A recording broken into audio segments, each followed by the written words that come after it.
Welcome back to Arrival Entertainment, everybody, and let me answer your first question. Yes, I did decide on a new backdrop. I'm actually just trying it out right now. If it works, I might stick to this one. If it doesn't work, I will probably just go back to my old one. Just trying a new thing, seeing how it works out. I like to play around with certain things.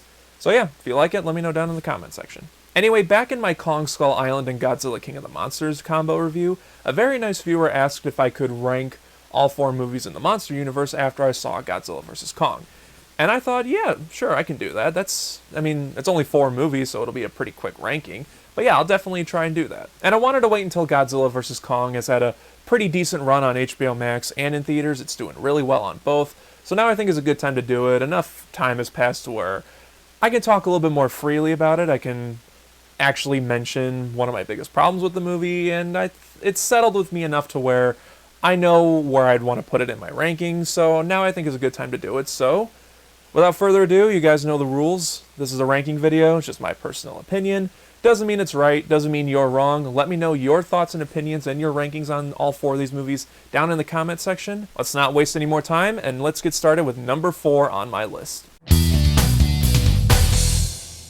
Starting out at the very bottom of my list at number 4 is Godzilla King of the Monsters. A lot of people enjoy this movie.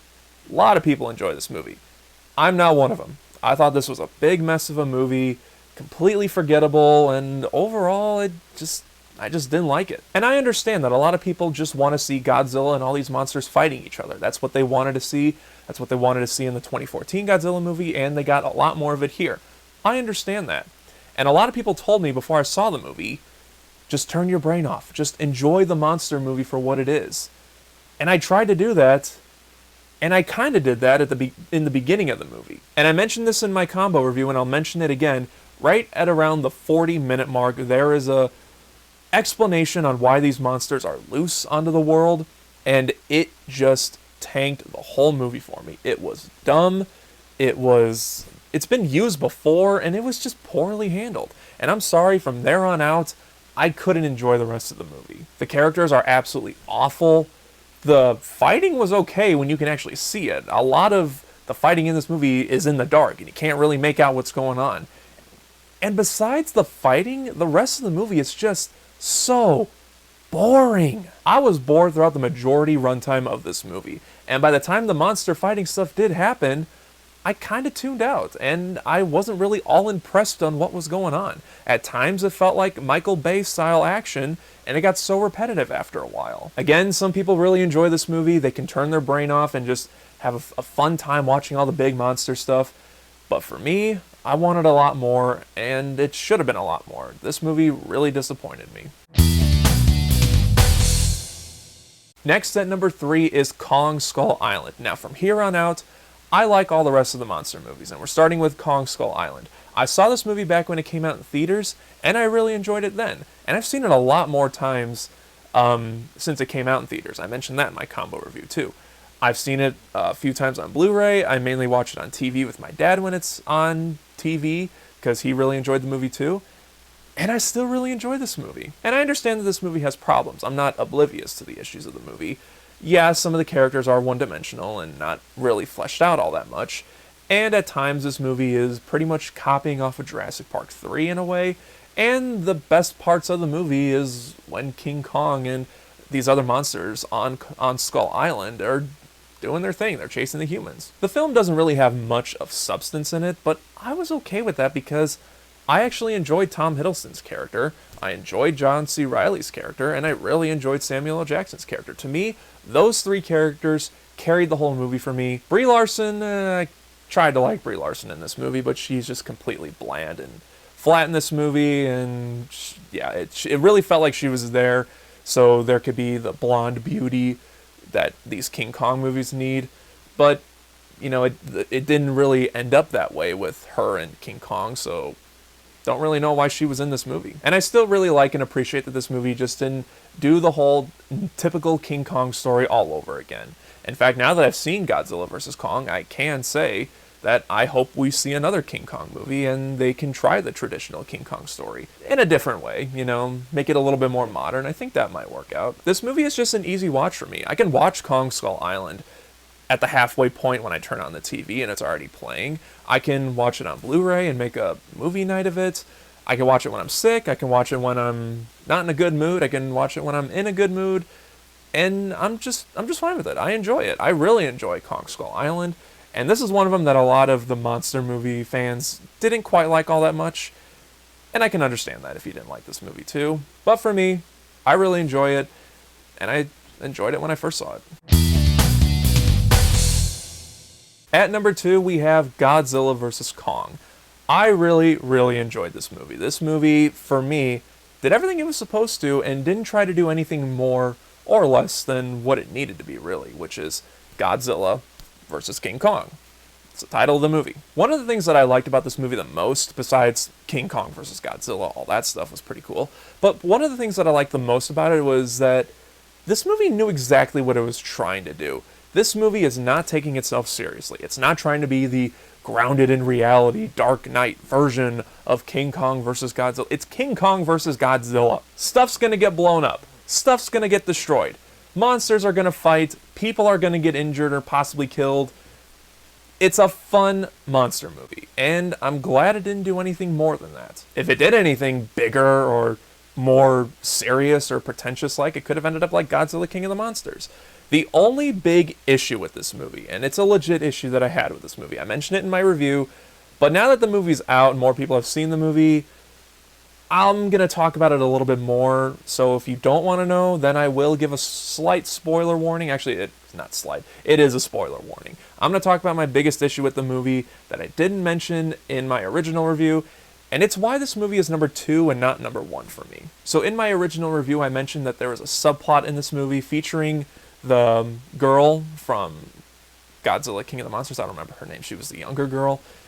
And her friend, played by the kid who was in Deadpool 2. Again, I didn't look up his name. And this kind of conspiracy theorist character. The three of them are trying to figure out why Godzilla is pissed off. Because in the beginning of the movie, Godzilla is pissed off. He's killing a bunch of people. And people don't know why. And these three characters have to figure out why. They go on a little side mission, aside from the Godzilla vs. King Kong main storyline. And I mentioned that this subplot really halted the movie every time they cut to it.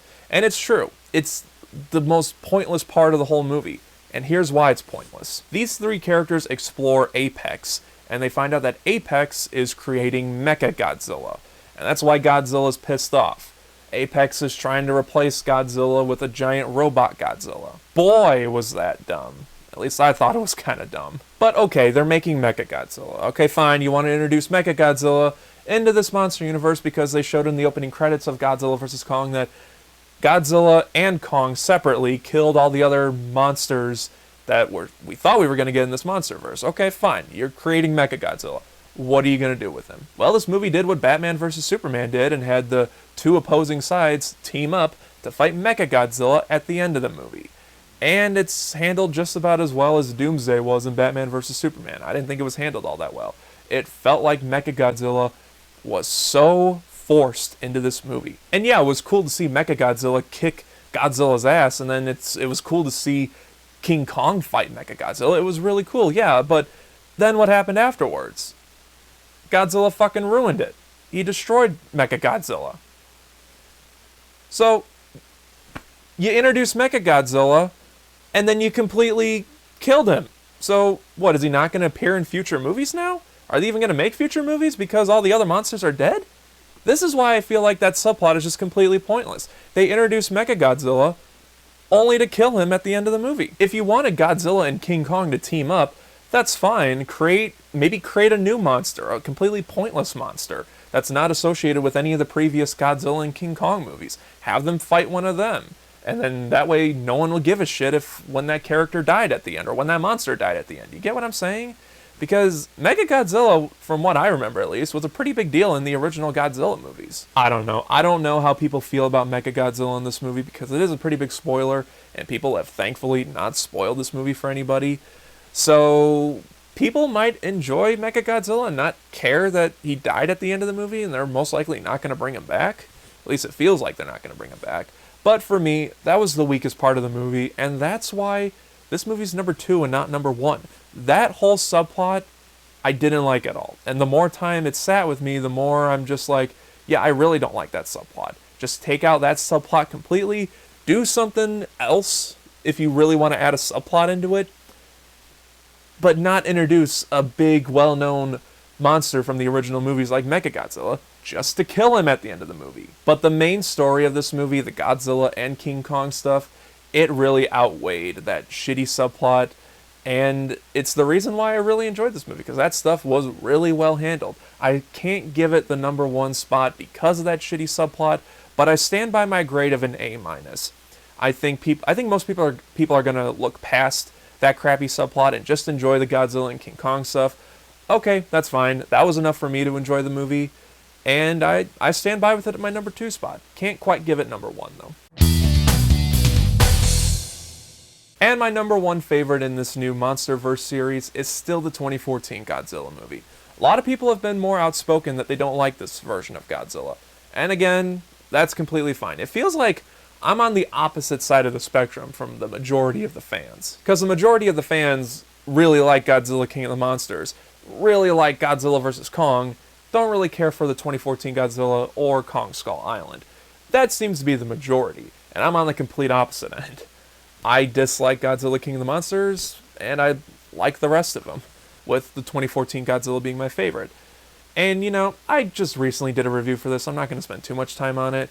I like the fact that they didn't show Godzilla that much in this movie. It made it more intense. They took the Jaws effect, and I think it worked out pretty well. It builds up the suspense and tension of seeing Godzilla, so when you do see Godzilla, it's pretty terrifying. And there were times in this movie where I was like, damn, Godzilla's actually pretty scary in this, because he's huge, he's kicking ass in this movie. And cutting away when he's about to do something cool, and you're creating that atmosphere, I guess is what I want to try to say. For me, it really worked out. A lot of people didn't like that, though. They want to see Godzilla just on screen 24/7. And, you know, you do your thing, that's completely fine. But for me, it worked out pretty well in this movie. I like the human characters in this movie quite a bit. I really liked Bryan Cranston's character when he was in the movie. And I kind of liked Aaron Taylor Johnson's character. I thought he was pretty good, too. Elizabeth Olsen, when she was on screen, I mean, I always like Elizabeth Olsen, but she was pretty good in this movie, too. All the characters did a pretty good job in this movie. They give you enough development for you to care just enough so that when you see Godzilla and all this other chaos going around, it does feel impactful enough, is what I want to try to say, I guess. The movie looks great, the movie sounds great, it's got a really cool soundtrack. The effects blend seamlessly in this movie, and for me, it's no question, this is the best one of this new cinematic universe of monster movies. Again, my personal opinion. So there you go, guys. That is my ranking of all 4 movies in this new cinematic MonsterVerse universe, whatever you want to call it. Just like always, let me know down in the comment section your guys' rankings for these. Do you agree with my list? Do you disagree? What's your opinion on all these movies individually? I want to know everything. So just like always, let me know that down in the comment section. And as always, guys, thank you so much for watching. I really do appreciate it. I got a lot more videos lined up that I want to do very soon, so look forward to all of that. And just like always, if you enjoyed this video, then don't forget to like and share this video. Subscribe right here if you haven't already. And until next time, guys, take care.